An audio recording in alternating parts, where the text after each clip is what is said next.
قل هو الله احد الله الصمد لم يلد ولم يولد ولم يكن له كفوا احد۔ قرآن کریم کی ایک مکمل سورت تلاوت کی ہے۔ اس سورت کے اندر اللہ تبارک و تعالی نے کئی سوالات کا جواب فرمائے ہیں۔ تو یہ سورت کے اندر جو یہ سورت نازل ہوئی ہے، اس سورت کے نازل ہونے کا مقصد کیا ہے؟ دیکھیں، ہر چیز کا کوئی نہ کوئی مقصد ہوتا ہے، ہر چیز کا کوئی نہ کوئی وجہ ہوتی ہے کہ ہم کوئی بھی کام کریں تو اس کام کا کوئی مقصد یا کوئی وجہ ہوتی ہے۔ تو جب اللہ تبارک و تعالیٰ نے ہم سب کے نبی محمد صلی اللہ علیہ وسلم پر قرآن کریم کے اندر ایک سورت نازل فرمائی، سورہ اخلاص، تو یہ سورت کیوں نازل فرمائی؟ اس سورت کے نازل فرمانے کی وجہ کیا ہے؟ تو دیکھیے، اللہ تبارک و تعالیٰ نے جو یہ سورت ہم سب کے نبی محمد صلی اللہ علیہ وسلم پر نازل فرمائے تو کیوں فرمائے؟ اس کے شان نزول کیا ہے؟ سماعت فرمائیے۔ ایک مرتبہ چند کفار نے، چند مشرکین نے آپ صلی اللہ علیہ وسلم سے آ کے دریافت کیے، معلوم کیے، سوال کیے کہ اللہ کے رسول آپ بتائیے کہ آپ کے خدا کا نسبت کیا ہے، آپ کے خدا کا صفات کیا ہے؟ بعض روایتوں میں ہے کہ کفار کے سوال میں یہ بھی تھا کہ آپ کا خدا کس چیز کا بنا ہوا ہے؟ کہ آپ کا خدا سونے کا بنا ہوا ہے؟ کہ آپ کا خدا چاندی کا بنا ہوا ہے؟ کس چیز کا بنا ہے آپ کا خدا؟ آپ کریں کہ خدا کی عبادت کرو، لا الہ الا اللہ محمد الرسول اللہ، کہ اللہ تبارک و تعالیٰ کے علاوہ کوئی معبود نہیں ہے، محمد صلی اللہ علیہ وسلم اللہ کے رسول ہے۔ آپ جو یہ اعلان کرتے ہیں، آپ جو یہ دعویٰ کرتے ہیں، تو بتائیے آپ کے خدا کس چیز کا بنا ہوا ہے؟ سونے کا بنا ہوا ہے؟ چاندی کا بنا ہوا ہے؟ آخر کس چیز کا بنا ہوا ہے؟ کیا ہو جائے؟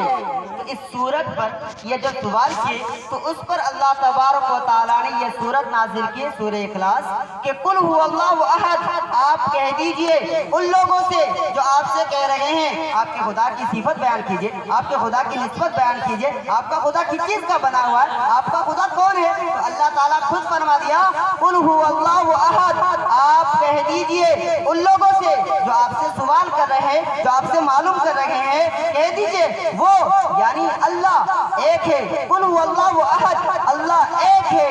اس کے بعد پھر فرمایا اللہ الصمد، اللہ بے نیاز ہے۔ اب بے نیاز کا مطلب کیا ہے؟ بے نیاز کا مطلب ہے کہ اللہ تبارک و تعالیٰ کسی چیز کا محتاج نہیں ہے۔ ہم انسان یعنی تمام کے تمام کائنات اللہ تبارک و تعالیٰ کے محتاج ہیں۔ اب اس آیت سے یعنی اللہ الصمد سے وہ لوگ نکل گئے جو اللہ تبارک و تعالیٰ کے علاوہ اللہ تعالیٰ کو چھوڑ کر کسی اور کو خدا مانے، وہ آیت سے خارج ہے، وہ نکل گیا۔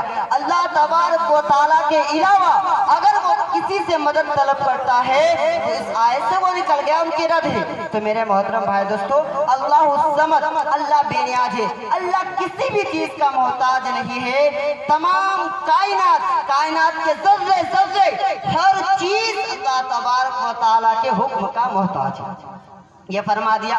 اس کے بعد فرما کافروں کا کہنا تھا کہ اللہ کا بیٹا ہے، کافروں کا کہنا تھا کہ فرشتے اللہ کے بیٹے ہیں، بیٹیاں ہیں، اور عیسائیوں کا کہنا تھا کہ عیسیٰ علیہ السلام اللہ کے بیٹے ہیں۔ تو سب کا کہنا تھا، سب اپنے اعتبار سے کہتے رہے۔ تو اللہ تبارک تعالیٰ نے فرما دیا کہ آپ جو اپنے من کے اعتبار سے بول رہے ہیں نا کہ اللہ کی بیٹا ہے، نعوذ باللہ، آپ جو بول رہے کہ فرشتہ اللہ کی بیٹی ہے، نعوذ باللہ، آپ جو بول رہے کہ عیسیٰ علیہ السلام اللہ کے بیٹے ہیں، تو اللہ تعالیٰ نے صاف صفائی دے دیا، بیان کر دیا، لم یلد ولم یولد، یعنی مطلب یہ ہے کہ اللہ تبارک و تعالیٰ ماں باپ سے پاک ہے اور نہ اللہ تبارک و تعالیٰ سے کوئی اولاد جنا ہے، جننے جنانے سے اللہ تبارک و تعالیٰ پاک ہے۔ تو اس آیت سے مطلب نکلا کہ اللہ تبارک و تعالیٰ کسی سے جنا نہیں ہے۔ اگر کسی کا یہ عقیدہ ہے فرشتے اللہ تبارک و تعالیٰ کے بیٹیا یا بیٹا ہے، اگر کسی کا عقیدہ ہے تو وہ اس آیت سے خارج ہے، اور قرآن کریم کے اگر ایک نقطہ سے بھی کوئی انکار کرتا ہے تو وہ خارج اسلام ہے۔ اس کے بعد اللہ تبارک تعالیٰ نے فرمایا کہ قل هو اللہ احد، آپ کہہ دیجئے وہ یعنی اللہ تبارک و تعالیٰ ایک ہے، اللہ الصمد، اللہ بے نیاز ہے، لم یلد ولم یولد، اللہ تعالیٰ کا کوئی اولاد نہیں اور نہ وہ کسی سے جنا ہے۔ آگے فرمایا قل هو اللہ احد اللہ الصمد لم یلد ولم یولد ولم یکن لہ کفوا احد، اور کوئی اللہ تبارک و تعالیٰ کے برابر کا نہیں۔ اب یہ آیت سمجھنا، اللہ نے فرمایا کہ میرے برابر کوئی نہیں ہے، اس کائنات کو میں چلاتا ہوں، اس آسمان کو بغیر ستون کا میں نے بنایا، اس زمین کو میں نے بچھایا، انسان کو میں کھلاتا ہوں، انسان کو میں چلاتا ہوں، انسان کے ہر ضرورتوں کو میں پورا کرتا ہوں، میرے علاوہ کوئی نہیں ہے، نہ میرے کوئی برابر کا ہے، نہ میرا کوئی ساتھی ہے، نہ میرا کوئی ثانی ہے، میں اکیلا ہوں اور اکیلا اس پوری کائنات کو چلاتا ہوں۔ اب اگر کوئی اللہ تبارک و تعالیٰ کے ساتھ کسی کو شریک ٹھہراتا ہے، اللہ تبارک و تعالیٰ کے صفات میں ہو یا ذات میں ہو، اگر کسی چیز پہ شریک ٹھہراتا ہے تو وہ خارج ہے، یعنی شرک کرتا ہے، اور شرک کا ایک ہی سزا ہے کہ اس کے لیے اللہ تبارک و تعالیٰ نے جہنم بنا رکھا۔ میں نے جو قرآن کریم کی سورت تلاوت کی سورہ اخلاص، اس سورت کے اندر ہی توحید کو بتایا گیا ہے، انسان کے عقیدہ کو بتایا گیا ہے کہ انسان اپنے عقیدہ کو کیسا بنائے۔ جب بھی کوئی انسان اگر مسلمان ہوتا ہے تو سب سے پہلے کیا کہتا ہے؟ لا الہ الا اللہ محمد الرسول اللہ، کہ میں اب کلمہ جو پڑھا تو کلمہ کا ترجمہ ہے کہ اللہ تبارک و تعالیٰ کے علاوہ کوئی معبود نہیں، محمد رسول اللہ صلی اللہ علیہ وسلم اللہ کے رسول ہے۔ اب اس کی تھوڑی سی تفسیر سمجھ لیجئے کہ لا الہ الا اللہ محمد رسول اللہ کا مطلب کیا ہے۔ جب انسان مسلمان ہوتا ہے تو اس کو پڑھتے ہیں کہ لا الہ الا اللہ محمد رسول اللہ، اس کا مطلب کیا ہے؟ اس کا مطلب ہم عام انسان ایک عام فہم جانتے ہیں، وہ عام فہم یہ ہے کہ اللہ تبارک تعالیٰ کے علاوہ کوئی معبود نہیں اور محمد صلی اللہ علیہ وسلم اللہ کے رسول ہیں، اتنا جانتے، آگے نہیں جانتے۔ میں آپ کو بتا دوں کہ لا الہ الا اللہ کا مطلب یہ ہے کہ لا الہ، کوئی عبادت کے لائق نہیں الا اللہ، مگر اللہ تبارک و تعالیٰ، لا الہ، کوئی آپ کی حاجتوں کو پورا کرنے والا نہیں الا اللہ، مگر اللہ تبارک و تعالیٰ، لا الہ، کوئی آپ کے مشکل کشا نہیں ہے الا اللہ، مگر اللہ تبارک و تعالیٰ ہے، کائنات کے ذرہ ذرہ کو چلانے والا اللہ تبارک و تعالیٰ ہے۔ لیکن آپ سوچنے کی بات ہے کہ اللہ تبارک و تعالیٰ نے پوری کائنات کو بنایا، ہمیں بنایا، ہر انسان کو بنایا، لیکن جس نے بنایا آج ہم اسی کو بھول گئے۔ آپ خود سوچیں ہمیں کون پیدا کیا؟ اللہ تعالیٰ، کسی کے واسطے سے۔ میرے ماں باپ کو کون پیدا کیا؟ اللہ تعالیٰ۔ جب آپ جوڑتے جائیں گے تو آدم علیہ السلام تک پہنچیں گے، آدم علیہ السلام کو کون بنایا؟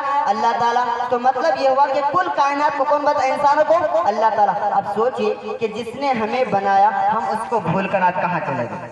ہمیں کون پیدا کیا؟ اللہ تعالیٰ نے، اور ہم اللہ تعالیٰ کو بھول کر کسی اور کی طرف خدا سے مانگنی چاہیے، لیکن جس کو اللہ نے پیدا کیا آج ہم اس کو خدا مان بیٹھے۔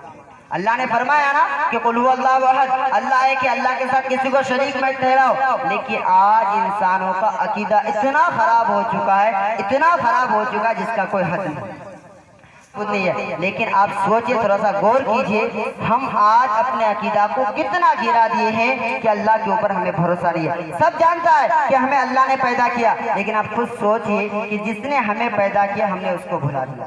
اللہ تبارک و تعالیٰ کے حکم سے پوری کائنات چلتے ہیں، جس کے حکم سے چلتا ہے ہم نے اس کو بھلا دیا اور ہم اس کے پیچھے لگے ہیں جس کو اللہ نے پیدا کیا۔ دیکھو دولت کس نے بنا؟ دولت کو بنانے والا اللہ تعالیٰ ہے۔ دیکھو اللہ نے جب انسان کو بنایا تو کائنات کے اندر جو چیز ہے اس چیز کو کون بنایا؟ اللہ تعالیٰ نے بنایا۔ تو بتایا جس چیز کو اللہ نے بنایا ہم اس چیز کی طرف جاتے ہیں، نہ کہ بنانے والے کی طرف جاتے ہیں۔ مثال لے لیجئے کہ میں نے یہ موبائل خریدا، اب میں نے خریدنے کے بعد یہ موبائل کو توڑ دیا، توڑ پھوڑ کے ختم کر دیا، تو کیا دنیا میں یہ موبائل ختم ہو جائے گا؟ موبائل ختم ہو جائے گا؟ نہیں ختم ہوگا نا۔ کیوں نہیں ختم ہوگا؟ کیونکہ اس کے بنانے والا موجود ہے۔ اب اگر ہم اس کے بنانے والے کو مار دیتے ہیں تو پھر اب یہ موبائل دنیا میں نہیں رہے گی۔ کیوں نہیں رہے گی؟ کیونکہ میں نے اصل آدمی کو پکڑ لیا ہے۔ جب اصل آدمی کو پکڑ لیا تو یہ موبائل خود بخود ہی ختم ہو جائے گا۔ اسی طریقہ سے کہ اس پوری کائنات کو بنانے والا اللہ تعالیٰ ہے، ہم سب کو پیدا کرنے والا اللہ تعالیٰ ہے، رزق دینا نہ دینا وہ اللہ تعالیٰ کے حکم سے ہے، پوری کائنات کو کھلانا نہ کھلانا وہ اللہ تعالیٰ کے حکم سے۔ اب اگر ہم سب اللہ کے احکام کے مطابق زندگی گزار لے تو کیا ہمیں رزق نہیں ملے گی؟